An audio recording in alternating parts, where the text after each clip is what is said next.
नमस्कार किसान भाइयों, मैं अमन गुप्ता सुल्तानपुर से फार्मर द जर्नलिस्ट के प्लेटफॉर्म के माध्यम से हम आपको गेहूं में कब कब कितना खाद देना होता है, गेहूं के खेत में कितना उर्वरक देना होता है, इस वीडियो के माध्यम से हम आपको पूरा बताएंगे। तो गेहूं में 3 बार में खाद देना होता है। एक तो होता है बेसल डोज पर, और दूसरा खाद जब देते हैं तो उसे फर्स्ट टॉप ड्रेसिंग पर देते हैं, और जब तीसरी बार खाद देते हैं तो सेकंड टॉप ड्रेसिंग पर देते हैं। तो बेसल डोज क्या होता है, फर्स्ट ड्रॉप ड्रेसिंग क्या होता है और सेकंड ड्रॉप ड्रेसिंग क्या होता है, इस वीडियो के माध्यम से हम आपको बताएंगे। फर्स्ट बेसल डोज मतलब जब बुआई कर रहे हों खेत में गेहूं की, तब जो खाद की मात्रा दी जाती है तो उसे बेसल डोज कहते हैं। और जब पहली सिंचाई कंप्लीट हो जाती है तब हम खाद देते हैं तो हम उसे फर्स्ट ड्रॉप ड्रेसिंग कहते हैं। और सेकंड ड्रॉप ड्रेसिंग दूसरी सिंचाई के तुरंत बाद जब हम खाद देते हैं तो उसे सेकंड ड्रॉप ड्रेसिंग कहते हैं। तो ये भी जानना जरूरी होता है कि खेत में कितना खाद चाहिए फर्स्ट ड्रॉप ड्रेसिंग पर, सेकंड ड्रॉप ड्रेसिंग पर और बेसल डोज पर। पहले तो ये जान लेते हैं कि गेहूं के खेत में कितना उर्वरक चाहिए होता है। तो गेहूं के खेत में 120 किलोग्राम नाइट्रोजन और 60 किलोग्राम फास्फोरस और 40 किलोग्राम पोटास देना होता है। यह डोज जो बताए हैं 120 किलोग्राम, 60 किलोग्राम, 40 किलोग्राम, ये मात्रा आपको 1 हेक्टेयर के लिए देना होता है।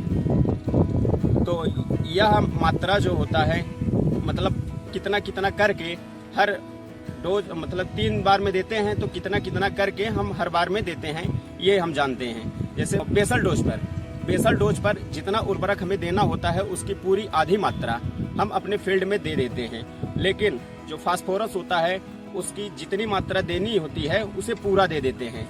तो आधी मात्रा जैसे 120 किलोग्राम नाइट्रोजन देना है तो 1 हेक्टेयर के लिए हम 60 किलोग्राम नाइट्रोजन एक ही बार में दे देते हैं, मतलब बेसल डोज के टाइम पे। और फास्फोरस 60 किलोग्राम हम पूरा दे देते हैं। और पोटास जो होता है 40 किलोग्राम देना होता है, 20 किलोग्राम हम पोटास को देते हैं। और फर्स्ट ड्रॉप ड्रेसिंग पे जो बची हुई है 60 किलोग्राम नाइट्रोजन की मात्रा, उसे हम 30 किलोग्राम फर्स्ट ड्रॉप ड्रेसिंग पर दे देते हैं। फर्स्ट ड्रॉप ड्रेसिंग मतलब पहली सिंचाई के तुरंत बाद। पहली सिंचाई के बाद इसे CRI स्टेज भी कहते हैं, क्राउन रूट इनिशिएशन, जहां से जड़ का द्वितीयक जड़ें निकलना स्टार्ट होती है और कल्ले फूटना शुरू हो जाता है। तो मतलब इसके तुरंत बाद हम फर्स्ट ड्रॉप ड्रेसिंग पर हम सिंचाई कर देते हैं। सिंचाई करने के बाद हम खाद को दे देते हैं।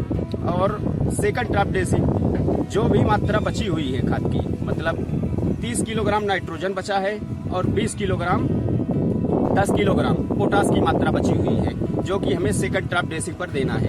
सेकंड ड्रॉप ड्रेसिंग मतलब दूसरी सिंचाई के तुरंत बाद। गेहूं में दूसरी सिंचाई जो होती है 50 से 60 दिन बाद हम दूसरी सिंचाई करते हैं। और दूसरी सिंचाई के तुरंत बाद हम गेहूं के खेत में हम नाइट्रोजन, फास्फोरस तो पूरा दे देते हैं, जो भी पोटास की मात्रा बची हुई है उसे देते हैं, मतलब 30 किलोग्राम नाइट्रोजन और 10 किलोग्राम पोटास। तो इस वीडियो के माध्यम से हमने यही जाना कि हम नाइट्रोजन की मात्रा कितने देते हैं और फास्फोरस की मात्रा कितने देते हैं और पोटास की मात्रा कितने देते हैं और कब कब देते हैं। आप देख सकते हैं कि ये फील्ड पर हमने किस प्रकार से अपने फील्ड को मैनेज किया हुआ है, प्रॉपर तरीके से खाद की मात्रा देकर और सिंचाई की विभिन्न विधियों को अपनाकर, और जर्मिनेशन भी बहुत अच्छा हुआ है।